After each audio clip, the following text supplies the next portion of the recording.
to this hour of a show. And, but we'll allude to the song a little bit. You hit the jackpot this week on Too Many Men on the Mic, because we have Las Vegas Youth Hockey coming to you this week. I love it. A new market, a new city, and a new song, Coach. And we got Las Vegas Youth Hockey, which, Vegas right now, one of the fast and growing markets, not just for population, but for youth hockey and hockey in general. And, I can't believe that the Golden Knights have been around for 9 years now. You know what that means? That means there must be enough refs out there to ref youth hockey games.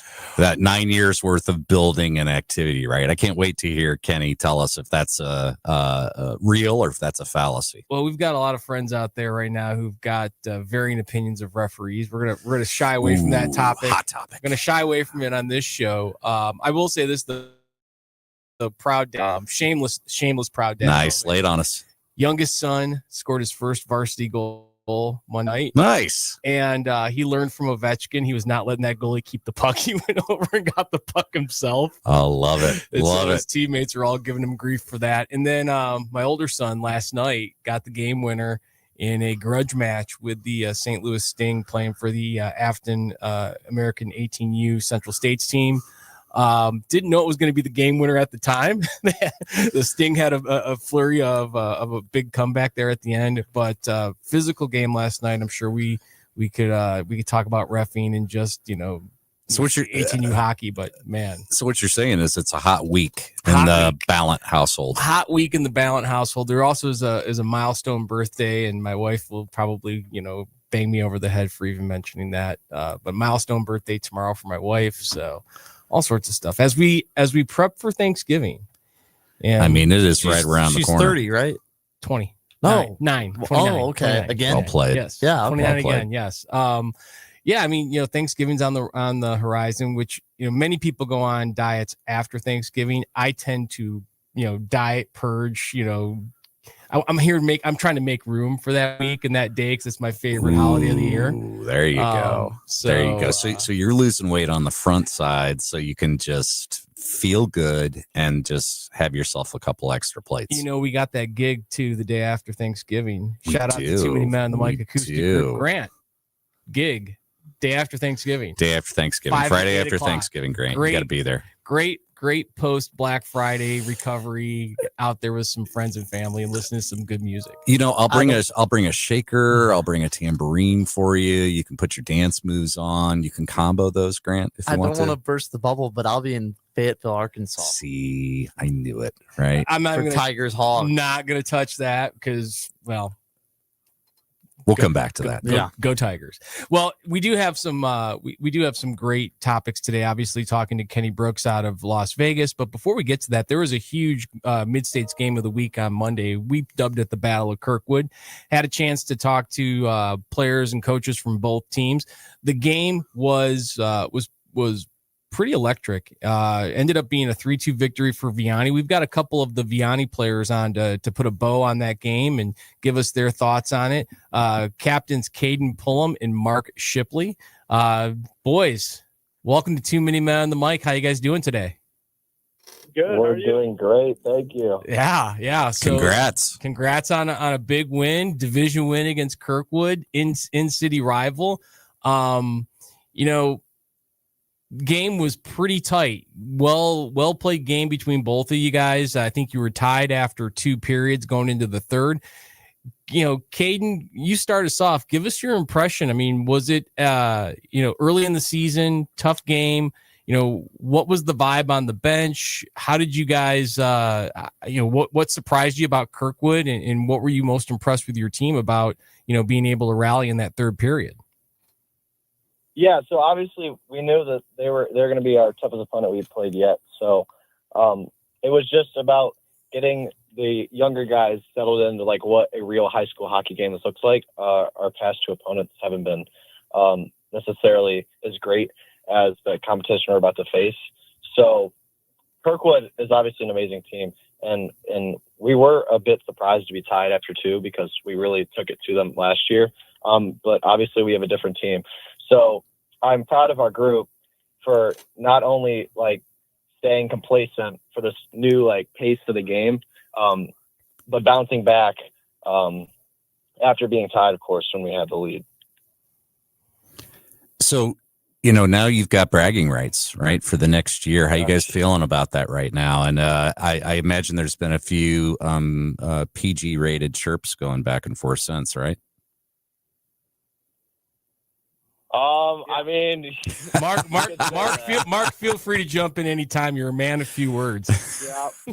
Yeah, we've been chirping Freddie a bunch. So. Nice. Although Freddie had 2 big ones last night in your club game. Mark, you made the comment that this was a year where you were looking forward to a much bigger role. First pair minutes out there. Tell us a little bit about, your experience and as you're helping to shepherd those, freshmen and sophomores into Vianney hockey and like Caden had mentioned, high level varsity hockey. What was your impressions of your team? What did you think about Kirkwood? And, if you had to pick a moment in the game that was a turning point for Vianney, what would that be? Kirkwood kind of surprised me. I mean, like we took it to him in playoffs last year. Like, I was getting some decent minutes in those games too, and it was 7-1 victories, but they surprised. Yeah, we were tied, but I did feel like we had a bit more control of the game than they did. I felt like we had more shots.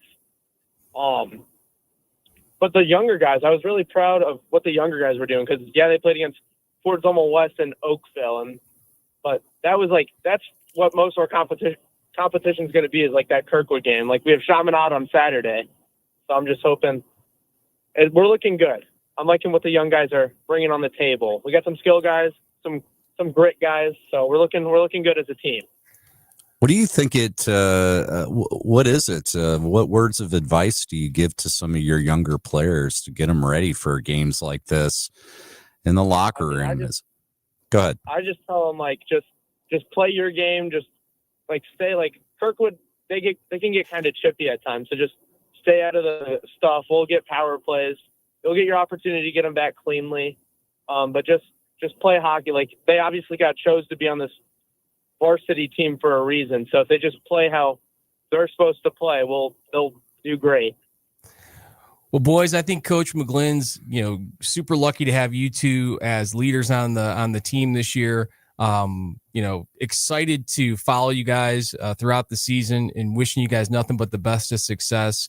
Good luck this weekend against Chaminade. Good luck the rest of the way, and keep your heads up for that next game against Kirkwood because, I don't think there'll be any room for surprises in that game. But excellent job, boys. Thanks for joining us today, and thanks for being great leaders and role models for those young players out there. Yeah, thank you. Thank you for having us. All right, boys, take care. See ya. Yeah. In so many words, I heard stay out of the box, right? Stay out of the box. Having and knowing both of those players very well, that's a key to their game. They play right on the edge, and but within the rules, right? And I think that's something that, especially with the younger players coming into high school hockey, freshmen and even sophomores who may be getting the first taste of varsity hockey, they're playing against. They can be out there on the ice in some instances against players who are 2-3 years older than them. And through your club years, you don't play in games. No, that doesn't happen. And so it is so important for these high school clubs and these high school, organizations to have a solid leadership core. And Vianney is, between, Mark and Caden and their goaltender, Chase Vogelsang, they're very lucky to have those players who have seen it over the last 3 years and then want to be that extension of, okay, we're going to pass the torch here. And so, Vianney, DeSmet, Ladue, Clayton, Kirkwood, these are proud organizations. Lafayette, Marquette, these are proud organizations that do a really good job of shepherding their young players in, and getting that learning curve, shortened as much as possible, because I'll tell you what, you get your first hit, and as a freshman in one of those mid-states games, and buckle up, and it's ready to go. So, well, we could talk high school hockey, I'm sure, all day long, but bringing it back to Viva Las Vegas and the jackpot, I am excited to hear all about Las Vegas youth hockey, and we are lucky to have Kenny Brooks from the Las Vegas Storm Youth Hockey Organization on the show today. Kenny, we're in St. Louis. We've got slot machines on the river. They aren't on a strip like yours in Vegas. How are things out in Vegas today? I'm doing pretty good. How are you guys doing? We're doing great. We're doing great. Our hockey team is not doing as well as the Golden Knights, but there's still a lot of season left. Yeah, well, we've only got so much longer left. We've been good since we started, so. They did get Barbashev. They did get Barbie. I'm gonna let that linger there. Kenny, don't worry about the St. Louis bias coming from me. I'm a Detroit boy here living in St. Louis, so. Thanks for joining us today. We're super excited. Drew and I were just commenting how we blinked, and Vegas has been in the league now for almost a decade. That's just wild to me. And that's got to be such a huge, huge bump for the youth hockey organizations in and around Las Vegas. And we're excited to talk to you about, just kind of the growth and the genesis and what it's like, being out there as a coach, player, parent, and ref. Yeah, absolutely. I've definitely got to see it firsthand. I was born and raised here, played hockey growing up. And it definitely was not how it is now, put it that way. Well, Kenny, tell us a little bit about the Las Vegas Storm Youth Hockey Club. How many teams are in your organization from, say, 6U up to 18U? And is it girls and boys? Yes, it is. So right now under the Storm, we have 8 boys teams and 4 girls teams. Now that's 14U and below. We also have a high school program that has 3 teams where we partnered with a local high school, Bishop Dorman, to run their hockey program for them, essentially, or help them run their hockey program. How does that? So all in all, 15 teams. And that's within the Storm organization. And how many? And again, forgive the ignorance here of the host, but how many different organizations are you competing with? Are you traveling, further outside of the Las Vegas area? Talk a little bit about that. Yeah. So, right now there's a couple other youth clubs. Obviously there's the Junior Golden Knights. Right. That one's the given. And then there's another one in town called the Ice Warriors. It's a little bit more of a hybrid. But full clubs would be us, the Storm, and the Junior Knights. And kind of what you're talking about there, yes, to travel or to play games, we do have to travel.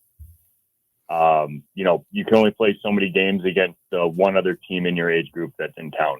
Right. And who says that at that age group that year, that's a good matchup or not? So is that regional for you, Kenny, where you're going to, say, Arizona and California and maybe a little bit of Colorado? Yes. Yeah. So for our club, yes. We're going to try and keep everything regional. We are nowhere near past the point where we need to travel further to get. It's not like we're above the competition of that. Put it that way. Mm-hmm. Where I'd say now we got to go to Michigan or St. Louis or Massachusetts to get better competition because the West Coast isn't providing that. Right. So within our club, we do mainly the bulk of the season is going to stay regional, and then depending on your team and level, hey, go off on 1, maybe 2, flights. If you want to go to a Michigan or a Dallas or a Nashville or a fun trip at the end of the year, then go ahead on that one. Looking at your squads here, it's all A level and double A. Obviously, you have your 8U, which is that jamboree, level. What is it like in terms of building these teams? So, like, is everybody trying out for the double A level at 12U, and then they're building an A? You've got enough kids to build the A, single A, and double A. Is it are kids coming in from a little bit further outside of Vegas? I know Tahoe's not exactly closed, but do they have hockey there? I'm fascinated by. And are your pre-games as cool as the Golden Knights? That's the other thing I was going to ask. They definitely are not. We don't have the funds to make that happen. But talk a little bit about that. Yeah, one thing too that I forgot about. Reno does have youth hockey organization. Right. When you asked me earlier, as far as our state goes, Reno does. Yes. Okay. So, go ahead. I'm sorry. Go ahead. No, I was passing it over to you. Yeah, no. So Reno has a club there as well. But again, in state, you're dealing with us, Reno, and the Golden Knights organization, and then the Ice Warriors as well. Right. Like we said, most travel within that is going to stay regional. But as far as the tryouts go for our club, currently right now we go after the Knights. They're fielding you want to say the AAA space. Mm-hmm. And then based from there, we host our tryouts a little later in summer. And when you come to our tryouts, you're essentially trying out for the A and AA. If you just want to say, hey, let's call it 12U just for our discussion here. Mm-hmm. You show up for 12U tryouts. It's the same process whether you're trying out for AA or A. And you either make one of those two teams or you don't make a team. Gotcha. So there's no like house intramural, and I imagine ice is probably still the resource that you're managing the most, right? Mm-hmm. Yes. Yeah. Ice is hard to come by in this town right now for the demand. For sure. Well, and I have to imagine that's a careful balance, Kenny, between, ice limitations, but also growing the game, even with the Golden Knights that are there. Some clubs have learned to play programs, ball hockey, events like that to get kids interested in the game. Is some of that going on out in Vegas? I believe that currently some of it is being done by, the big club, the Golden Knights. Mm-hmm. We did a little bit of it. But ultimately, that for us to be trying to market hockey when you got the big club, the Golden Knights, doing it for you already, we kind of let them handle that. I mean, hockey's huge here right now, right? With the success of the Golden Knights. So really, so many kids are going to their games. So many kids are wanting to play. I mean, it just continues. It's the fastest growing market in the United States since the Knights have come here year over year. It's amazing. So it's absolutely amazing. Yeah. So how are you guys, as you're scaling up these players for your organization and also the Junior Golden Knights, how are you scaling up your coaches and developing coaches to bring into your organization? That's a great question. So I would say as far as coaches go, we've I'd say we're in a pretty fortunate position where our club's been running for 7 years now since it restarted back up. And a lot of these coaches that we have right now have kind of been through the fire with us and been there since the beginning. And if they weren't a good fit, they're not here anymore. So really right now we have a good base of coaches that have been with us for a while, a couple of newer coaches. So we're in a position right now where we're pretty fortunate where we don't need to do quite as much coaches education because these coaches know what's expected of them, know what we want them at, what we want from them as a club, et cetera. But really it is, down to, hey, you're a newer coach, I'm going to put you with one of our older guys. Something as simple as that. But also making sure that as a club, you're clearly communicating what you want from your coaches and what you expect from them, right? Instead of just, hey, you're my Pee Wee coach this year, go ahead, have at it. There's a lot to expand on there. And I think when we come back from the break, if you're okay to stick around for, another segment here, we'd like to expand a little bit on the talent development for both your coaches and your players. So if you're all right to stick around, we've got to pay a few bills here and take a quick break. Are you good to hang out for another, 15, 20 minutes? Yeah, absolutely. Excellent. Well, that segment of Too Many Men on the Mic was brought to you by 5B Designs. Founded by Shannon Brahini, a proud St. Louis mom and entrepreneur, 5B Designs is a woman-owned small business that brings purpose to custom apparel. Whether you're suiting up your youth or high school hockey team or leveling up your company's branded swag, 5B delivers top-notch quality with a personal touch. Need team stores? No problem. Corporate polos or event giveaways? They got you covered. 5B makes it easy with fast turnaround, flexible service, and designs your players or employees will love to wear. Check them out at stores.inksoft.com/5B Designs. That's the word 5, and see what purpose-driven apparel looks like. St. Louis, meet your new daily companion, the Lou Information Station app. Listen live anywhere, anytime with one click. Dive into live or on-demand content. It's the fastest way to stay connected to the conversations that matter in the Lou. Just search Lou Information Station in the App Store or Google Play and download it free today. The Lou Information Station app. Crystal clear St. Louis talk 24/7.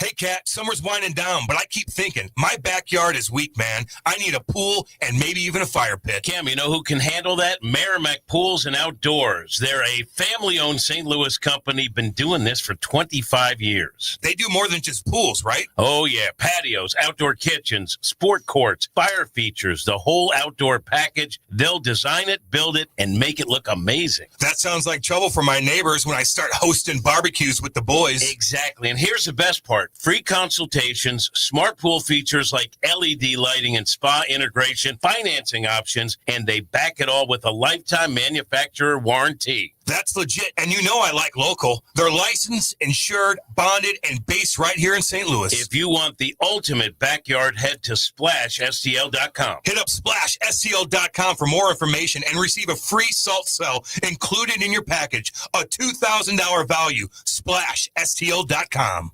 LouInfo.com news headlines. Brought to you by Brown and Crouppen. GetBC.com. This is your LouInfo.com news update. Members of the International Association of Machinists and Aerospace Workers, District 837, approving the latest contract offer from Boeing Thursday, ending the strike after more than 3 months. Demolition has started at the long-vacant Millennium Hotel site in downtown St. Louis, marking the start of a big redevelopment near the Gateway Arch. Thursday, the Gateway Arch Park Foundation announced that demolition has started on the deteriorating buildings at the 4.2-acre property at 200 South 4th Street. Police responded to a North St. Louis gas station last night for the report of a shooting, multiple victims. It was reported just after 9 p.m. Wednesday. The shooting happened near the intersection of Halls Ferry and Newby. The victims then drove to the Love's Travel stop at 6124 North Broadway to report the shooting. A year after a fire destroyed their food pantry and damaged most of their building, the Salvation Army of Jefferson County reopened its doors Wednesday morning for weekly food distribution. For the Lou Information Station, streaming 24/7 at LouInfo.com, I'm Peter Colleen. Now, LouInfo.com weather. Presented by STL Sports Central. St. Louis sports. Anytime, anywhere.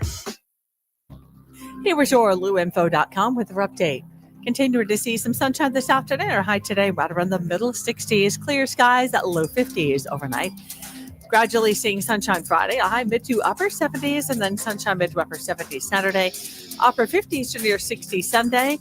And then a hint of a shower or two on Monday. I'm meteorologist Sally Russell for the Lou Information Station. Streaming 24/7 at LouInfo.com. Lunchtime just got a whole lot better at Hot Shots Sports Bar and Grill. From mouth-watering wraps to loaded quesadillas to bold, flavor-packed sandwiches, Hot Shots has something fresh every single day, along with your favorite wings, burgers, and pizza that you know and love. And don't sleep on those Hot Shots tacos. Plus, if you gotta be in and out quick for lunch, Hot Shots has you covered every day starting at 11 a.m. Find your nearest Hot Shots Sports Bar and Grill now at HotShotsNet.com. That's HotShotsNet.com.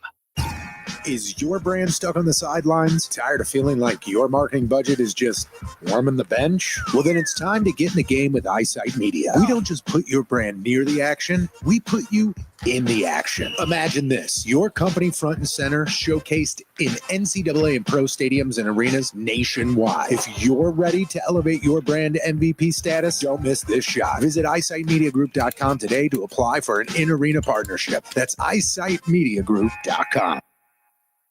Who needs a vacation? Are you ready for an unforgettable getaway? Start packing your bags because Branson, Missouri, the vacation and entertainment capital of the U.S., is calling your name. For just $99 per person, here's what you get. A full 3-day, 2-night stay in a luxury resort hotel. A delicious full breakfast buffet every morning you're here. And when you call right now, free show tickets worth up to $100. That's right. Free show tickets to an award-winning show on us. You don't have to leave the country for an amazing vacation. You can drive or fly to Branson and have an incredible time. Whether you bring in the whole family or just planning a romantic escape, this trip is built for you. We guarantee you'll love Branson. This is not a timeshare. It's just an unbeatable vacation deal for only $99 per person. You book now, you can use your tickets anytime this year. You don't even need to know your travel dates to lock in the special price. Hurry, because this offer won't last long. Call our Branson vacation experts today. 800-497-7198.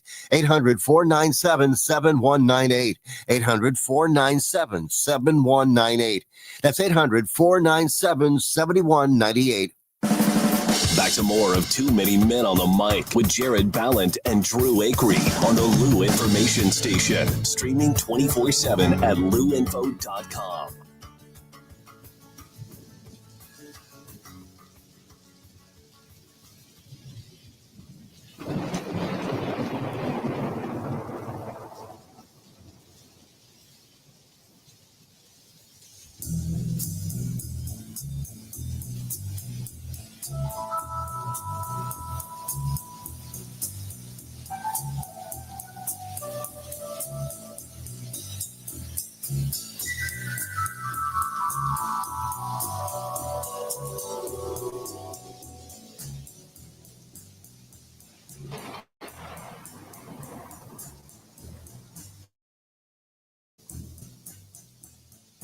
Riders on the storm.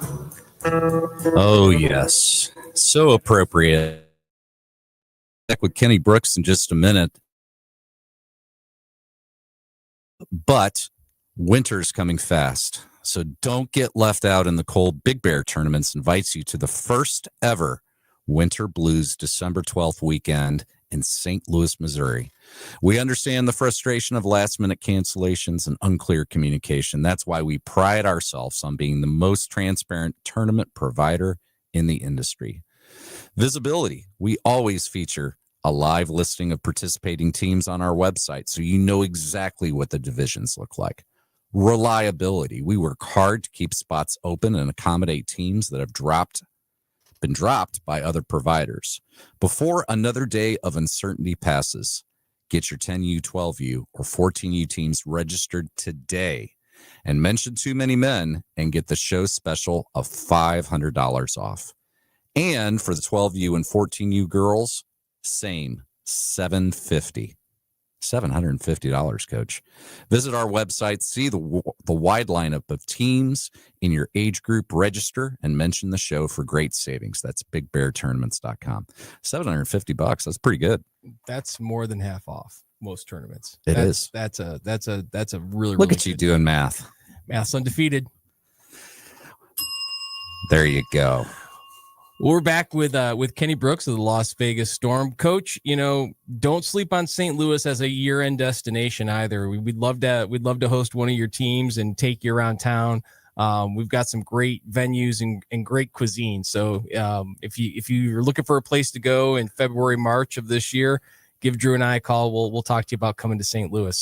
There's some great tournaments and there's some great things for teams to do. So you had mentioned that you grew up playing hockey in Las Vegas, which, that has obviously, evolved to where it is today. Oftentimes with youth hockey, where I'm from and obviously here in Missouri, a lot of the coaches are moms and dads who had some exposure to the game growing up, whether they played or were invested in an NHL team. What has it been like? I imagine that there's probably some transplants because Vegas is such a growing populace. But also, do you have a lot of parents and volunteer coaches who are learning the game as they learn to coach? Have you been lucky to be able to have some folks who were, playing or coaching elsewhere? Talk a little bit about that talent and how you've developed it on the coaching side. Yeah, I guess that really goes into what you define as, hey, what's an appropriate level that they've played, or have they played at all? Be a coach, right? Yeah, I mean, knowing how to skate is always a good prerequisite. It's kind of important. Yeah, I would say all the head coaches in our program played at a pretty significant level.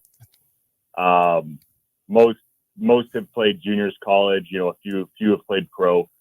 But when you get down to the assistant coaches, some of them are going to have played. Some of them are, hey, maybe you played a little bit of youth and you play men's league now, right?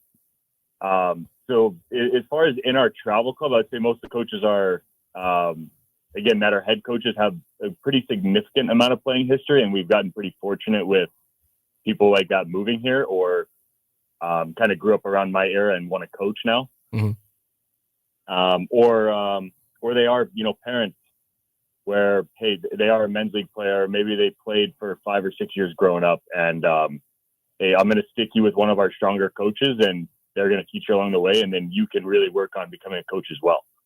But I would say one of the biggest things for us outside of hockey is just the culture of our club and our coaches and what they're preaching and what they're here for. Hockey is a very large part of it, obviously, and the biggest part of it. But and a lot of clubs say it, but really we are here to create a culture and a sense of community for these players to grow and develop. And at the end of the day, that's more what we're looking for is good people over even better coaches, if you will. Yeah, talk a little bit about that, Kenny. Culture. We hear that a lot from youth hockey organizations and directors that are supporting these organizations. So, paint us a picture. What's the Las Vegas Storm culture look like? Tell us some of the components of it. Yeah, I'll start by saying I definitely learned my lesson on this one. I think I'm going into my 6th year as a hockey director. Early on, just wanted the best coaches, right? Or the best players in our organization, and maybe their parents or families weren't the best of people. So definitely learned my lesson on that, where we are much stronger on what we're talking about there, the culture element than, hey, we're going to win these games or we're going to be this ranking in the nation, right? A big part for us is creating that sense of community where when you play within our club, whether you're an 8U or 14U, hey, if that 14U team has games this weekend, we want everyone there supporting them. Love that. As an entire club, right? So on our end, we make sure we know we make sure that our teams know when everyone's playing at home, what's going on, keeping everyone updated on teams, but really a sense of community. And then I know, again, everyone says it, but at the end of the day, I want coaches and people that want to teach these kids lifelong lessons. At the end of the day, that's what, I was fortunate enough to play pro hockey, but at the end of the day, what I was really left with was the lessons I learned along the way that made me who I am. And that's really what we want to give back to the kids. Going into our parent meetings every year, I walk in there and I go, here's our club, here's what we're about. And here's why, right? Because if you believe in playing 80 to 100 games a year and being a top ranked team and worrying about wins and losses throughout the year, we're probably not going to align for you as a club. Because we're not going to do that. We're going to play 40 to 45 games, like depending on the age group, but like recommended through USA Hockey. We are going to worry much more on the development of the players and practice time and the experience in general that we are giving to these players and families over wins, losses, and our ranking. So that's really what we're hitting on here at the Storm is more of how do we develop them as players? How do we make them better people? And how do we provide an excellent experience to not only the players, but the families? Well, and I think you played USHL, you played at Penn State, you played some ECHL, you've played at levels where you played with guys who washed out and you play with guys who probably are in the NHL right now. So the perspective that you're able to offer, hopefully parents are appreciative of that, but also hopefully they understand that if it's going to happen, it's going to happen, and it won't happen if you chase it too hard. Right. That's another ism. That is an like ism. that one. That one on the fly. But I mean, there you go. Yeah, I tell you, it's we talk to folks like yourself from all over the country, even in Canada as well, and it's the same. What I'm so encouraged by this community of youth hockey is for the most part, the 99%, it's awesome people and doing it because you want to get kids together. You want to get families together to play a sport that at its heart and core is fun to play, and you can play it till you're 90. I mean, that's my goal. And so let's talk a little bit about that. When we talk about the foundation of fun, we talked to Bob Mancini. We've got a relationship with the guys at USA Hockey, and Bob has this great line that is, when you're coaching an 8U team or even a 10U team, sometimes a 14U team, and you see, the kid over there making snow angels on the ice in between drills, a good coach will go over there and say, man, those are great snow angels, Jimmy. A great coach will get on the ice and do snow angels with them. So talk a little bit about, as you're running your practices, knowing that you have to develop skill, that you've got, limited ice time. Sometimes practices can get monotonous. What are some things that you and your coaches are doing to really drive that foundation of fun? It is just breaking up the season. Like, we have these kids play for 7-8 months in a row in youth hockey seasons, and when you're a pro, it's long, right? So when you're a kid, it gets really long. It's just breaking it up into, little elements. But hey, maybe this month we have a parent versus kids game for the 10U, 12U, and 8U. Maybe we're having a fun practice where we're playing dodgeball on the ice. Oh, I love this. We're stealing this too, by the way, because all good coaches are great thieves. So Thieves. Drew and I are stealing this for our practice tomorrow. I agree. Couldn't agree more. Maybe you're going into a game and you're gonna, hey, all the defensemen, you're gonna play forward today, and forwards, you're gonna play D. Right? There's just different ways to break it up where it breaks up that monotonous, doing the same thing over and over again throughout the season. But what I'm the biggest believer in is just, it's the coach in general and how they communicate on a daily basis with the players. As a coach, you got to realize that the players are going to take on the energy that you give, right? If you're pissed off all the time and you're serious, they're going to act like that. If you're having fun, but they know the line where, hey, it's not, we're not out here to completely mess around, but let's have fun and get better. And you're enjoying yourself out there, the kids are going to enjoy themselves. That's such a great point. That's such a great point, because we are big believers in that, and the kids feed off that energy, and how you present yourself as a coach rubs off on your team, right? Yeah, and I'm fortunate enough this year to actually be coaching the 8U team. Oh, that's that's fun. I call them the bowling pins in the corners. Yeah. It's so much. That's the best. Yeah, it's been awesome, and especially coming back to 8U with just the experience and that I've had over the past 6-7 years, growing this club, it's awesome. And before, every time I go on the ice with the 8Us, before I go out there, it's I'm making sure that I have the right mentality, and I'm in the, I don't want to call it correct mood, but put myself in the correct mood to go out there with the 8-year-olds and have a great time, right? Hey, Grant, are you listening? So our producer is probably the level of most of our 8Us out there. So that's probably right.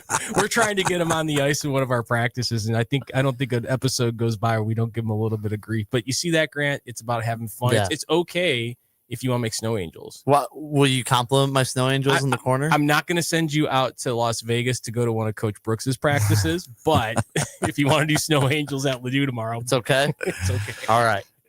Hey, Kenny, you mentioned USA Hockey earlier, and just, the recommended amount of games. And I feel like we've got to tag on to that. USA Hockey is a big proponent of the ADM model. And we talk to organizations that are strict around the ADM, others that are ADM focused and then complement. Just curious, what's your view and the Storm's view on the ADM model? If I were to kind of choose based off of what you said there, I'd say we're ADM with a little bit of complement. Mm-hmm. So perfect place. I'm at 8U, right? We're going to play half ice. We're going to play small area games. I'm such a believer in that, in the ADM model, especially at that age, and the reasons why. Again, I clearly communicate why to all of my families at the beginning of the year, and I've really changed a few families' minds, because as parents, you go into this no matter what, and you think they got to play full ice. That's what's best for them. You don't quite understand why it's not. So you need to explain to them. But to answer your question, yeah, we follow the ADM model, and I do give them, as we get to the later half of the year, maybe some of my second years, I'm going to do a little bit more full ice stuff just to get them a little ready. My 10U coaches wouldn't be too pumped with me if I sent all the players up there not knowing what offsides is or icing.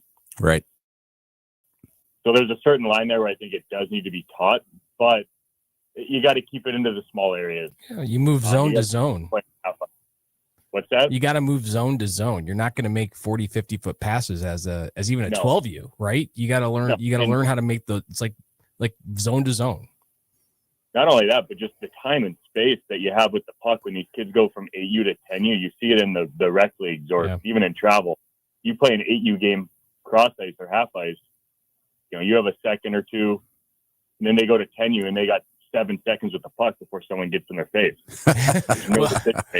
Yeah, it's funny. I've told coaches and parents who, you'll get folks that are, especially at practice, like, oh, I want full ice practice. And I'm like, well, get on your knees and get on your knees at the goal line and look across the ice. That's what the rink looks like to an 8-year-old and a 10-year-old. There's a lot of room out there.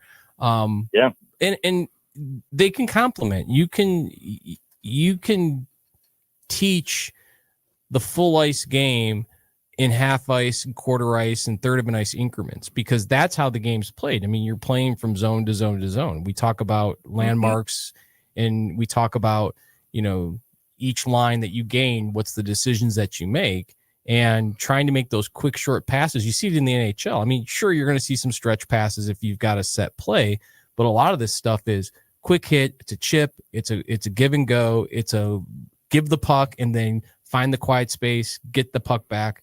We're getting kind of nerdy here, which I can really. You're going to draw something on the board here in a minute. I'm going to get a board out and we're going to start whiteboarding. But Kenny, I got to tell you, we're so grateful that you spent some time with us here today. I think the perspectives. I mean, we've gone now from California, Nevada, Kentucky, Florida, Kentucky. It's amazing how 5-10 years ago these markets were not even considered, professional hockey, let alone youth hockey. And now we're seeing talent from everywhere and we're seeing love of this game from everywhere. And I just got to say thank you for helping to grow this game like you have. No, of course. And I'm very fortunate and happy to be a part of it, especially, in this market, being from here, to be able to make the difference that I can make now it's awesome. And thank you for what you guys are doing, getting the word out there, preaching the correct things. So, love what you guys are doing too. Thanks, Kenny. Appreciate it. Yep. Good luck this season. We'll stay in touch too, for sure. Yep. Thank you, guys. It's good people, right? Just developing good people. Great people. I love how he talked about like playing dodgeball and parents versus the kids. Parents versus kids. And we've done this before in a game. Now, obviously, circumstances are changed, but I've had defense play forward before, and they're like, "What do I do, coach?" I'm like, "Go play hockey." Well, I'm not going to mention any names, but I will tell you, I have seen a parent-kid game where the kid maybe took an extra step or two forward when he had an opportunity to get close to his dad. So we have a pond hockey, a Thanksgiving pond hockey family game with Brendan's team. I'm a little nervous. I'm not gonna lie. Oh yeah, yeah.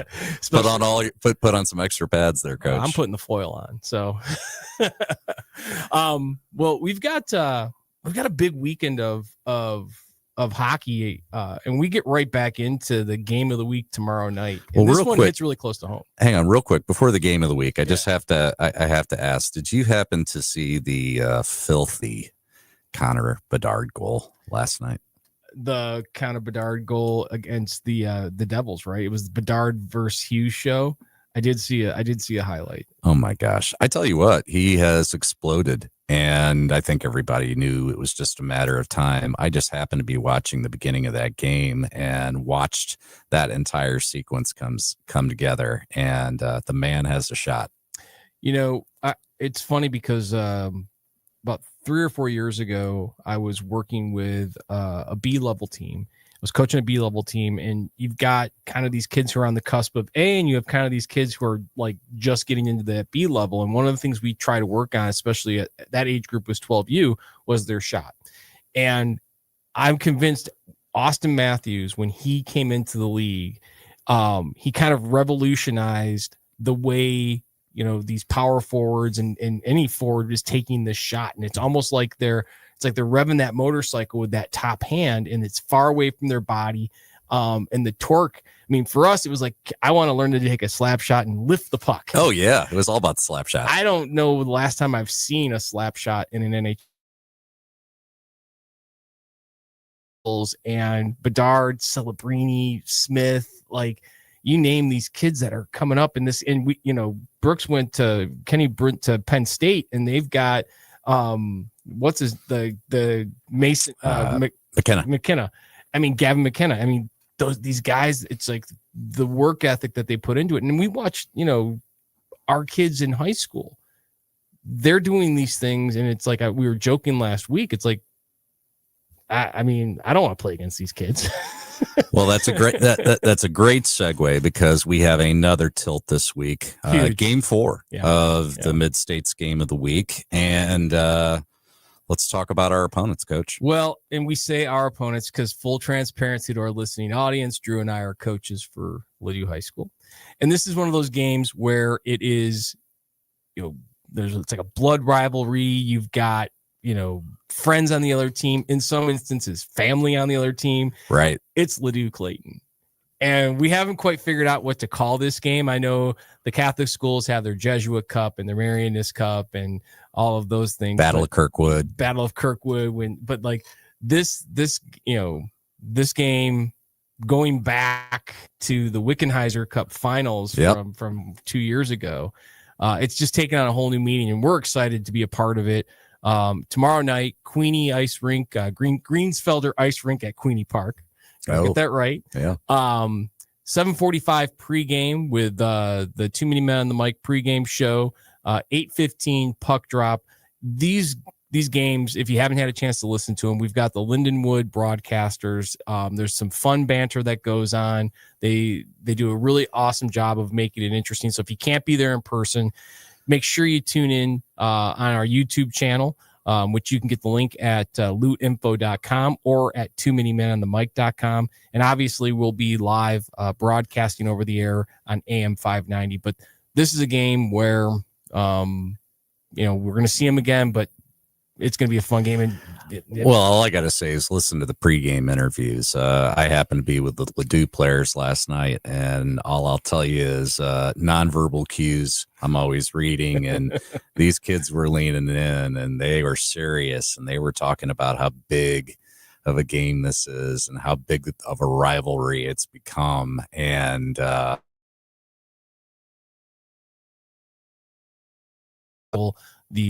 new head coach at Clayton, what a great coach, great leader of young people, and Clayton's very, very lucky to have him. I had a chance to talk to the captains of Clayton as well. We talk about fast twitch muscles. You could feel they were getting off the ice after their practice, and if the game was right then, they would have been ready to go. And in some instances, these players are separated by a street light. I mean, they're that close, and it's super exciting. And maybe somebody from Seckman who wants to see a real rivalry could come up to Queenie Park. It might make them a better Ladue and Clayton. For Ladue and Clayton. Oh. What is Clayton any good at in anything? They're really good at hockey. There we go. They're good at hockey. They were really bad at every sport I played them in. Well, this isn't 2022. 22. I wish. 2021 was the graduating year, not 2022. Well, hey, we want to thank once again Mark Shipley, Caden Pullum of the Vianney Griffins for joining us and talking about their game. Congratulations again on their win. Kenny Brooks of the Las Vegas Youth Hockey Storm. And obviously, if you get a chance tomorrow, if you can't make it out to Queenie, you want to see a great youth hockey game, see an electric crowd, tune in to the Mid-States Game of the Week, Ladue v. Clayton. And if you're out and about, and if you're a hockey fan, pop in at a rink. If you're out running errands and you've got, an extra time at lunch, and you're out by Creve Coeur or out by St. Peter's or wherever, go in and watch a hockey game for 10, 15, 20 minutes. You'll be happy that you did. So thanks everybody for joining us today. Too Many Men on the Mic. Hockey's more fun the better you get at it. I think we shot and scored. Play the song, Grant. See ya.